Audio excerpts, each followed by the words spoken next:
Rain hit the roof like fists. Amelia froze by the fire, knife in her shaking hand, staring at the door someone had just pounded on 3 times. "Please," a deep voice called through the wood. "My horse is hurt bad. I need shelter." She did not open the door. Not yet. Poor women who lived alone did not open doors at night, not in Dry Creek, not ever. "State your name," she called back, her voice sharper than she felt inside. "Jack Coleman." Amelia's stomach dropped. Every soul in this town knew that name, the richest rancher for 100 miles, the man who took the Hendersons' land last spring, the man folks crossed the street to avoid. She should have told him no. She should have let him find shelter somewhere else, some barn, some rock to hide under. Instead, Amelia did something that would have made her neighbors gasp.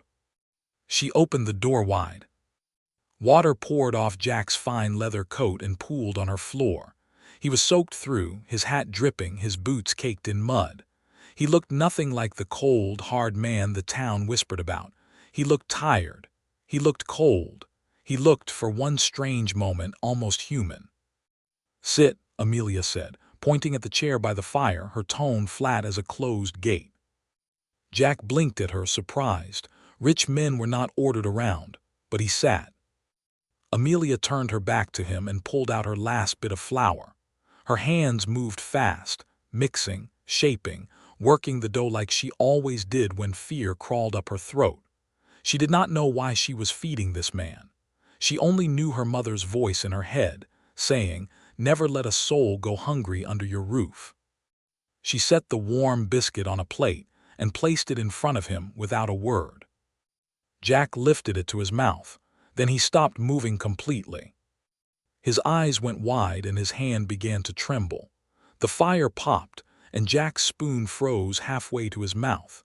His eyes were wet, but he blinked hard like a man fighting something he had not felt in years. "This taste," he whispered. "This is my mother's cooking. She has been gone 20 years. Amelia said nothing. She sat across from him, her old knife still close, still ready. The storm outside grew louder. Rain hammered the roof like angry fists. Jack's horse could not travel tonight. That meant Jack could not leave. "You may sleep in the barn," Amelia said, her voice cold as the wind outside. Jack shook his head slowly. "The barn is for my horse. I will stay by your fire if you allow it. I touch nothing that is yours." Amelia studied his face for a long moment. Then she gave a small nod, but she did not put the knife away. As the flames danced, Jack began to talk, and what he said shocked her. "I grew up poor," he said quietly. "My mother cooked with almost nothing, but she cooked with love. Then she died and my father changed. He told me kindness makes a man weak. So I built walls. I became rich. I became hard." Amelia's chest tightened. This was not the man the town described. "Then why do you take land from poor farmers?" she asked, her voice sharp and brave. "You know what it feels like to have nothing." Jack's face went tight with shame. "Business," he muttered, but his voice cracked on the word. Amelia leaned forward, her eyes steady on his. "Money buys land," she whispered. "It cannot buy a warm meal made with love. It cannot buy a home." Jack stared at her, stunned, like no one had ever spoken to him so plainly before. Later that night, when Amelia lay still, pretending to sleep, she heard Jack whisper into the dark, so soft she almost missed it. "What have I become?" Amelia's heart ached. Something cold in this man was beginning to crack. Amelia stepped outside and stopped cold. Her garden lay flat in the mud. Her chicken coop had crashed to the ground. Everything she needed for winter was ruined in one storm. Jack stood beside her, quiet, his jaw tight. Then hooves pounded fast down the road. Sheriff Colt pulled up hard, his face grim. "Amelia," he said, "the bank sent me. Your father's debt was never paid. If it is not settled by week's end, this house is taken." Amelia's knees went weak. This house held every memory of her father's hands, every board he had cut and nailed himself. "How much?" Jack asked, stepping forward before she could speak. $50, the sheriff said, eyeing Jack with surprise. Amelia's face burned hot. I do not need your help, she snapped, staring hard at Jack. I will find a way myself. Jack held up a hand, calm. This is not charity, he said. My cook left last month. I need someone who can cook the way you do. I will pay fair wages. It is work, Amelia, nothing more. She searched his eyes for a trick, for some hidden trap rich men like to set for poor women. She found none, only honesty, plain and steady. Amelia, the sheriff said gently, this may be your only chance. Silence stretched long between them, heavy as the gray sky above. All right, Amelia finally said, her voice low. I will come, but only to work. Jack nodded, though something in his chest wanted more than just a bargain. He did not understand this new feeling. It sat strange in him, like an old song he had forgotten the words to.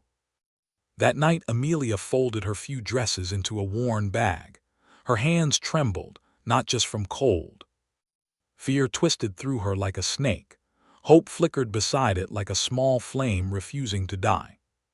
She did not know what waited at Jack Coleman's grand ranch, behind its tall gates and cold reputation. She only knew one thing for certain. Her whole life was about to change, and there was no turning back now. Smoke filled the sky, thick and black. Amelia bolted upright, her heart slamming against her ribs. The barn was on fire. She ran outside barefoot, screaming Jack's name into the chaos. Flames licked high into the night as terrified horses screamed inside the burning barn. Jack ran straight into the smoke without stopping, without thinking of his own life, pulling one horse after another to safety. Amelia grabbed buckets, working beside the ranch hands, refusing to stand back like the frightened watchers gathered near the fence. Days earlier, Jack's partner, Mr. Dalton, had hissed cruel words at him. You are going soft. This cook is ruining you. Get rid of her. Jack had refused. She has not ruined me, he said. She reminded me who I was before I forgot myself. Dalton had stormed off, his eyes dark with rage. Now, watching the fire eat through the barn, Amelia understood. This was no accident. When the flames finally died, Jack stood in the smoky yard, covered in ash, chest heaving. Amelia rushed to him, her hands checking him for wounds. You could have died, she said, her voice cracking. Jack looked at her, breathing hard. I was not scared of the fire, he said quietly. I was scared of losing what finally feels like home. Amelia's eyes filled with tears. Sheriff Colt arrived soon after. He found proof. Dalton had set the fire himself, driven by greed and jealousy. Lawmen dragged him away in chains as the whole town watched. The next morning, sunlight spilled gold across the ranch. Jack took Amelia's hands gently in his. You once told me money cannot buy a home, he said softly. You were right. I had land and gold but no home until you walked into my life. Amelia smiled through her tears, whispering the words he once said to her. You cook like home, she said, then softer still, but you feel like home too.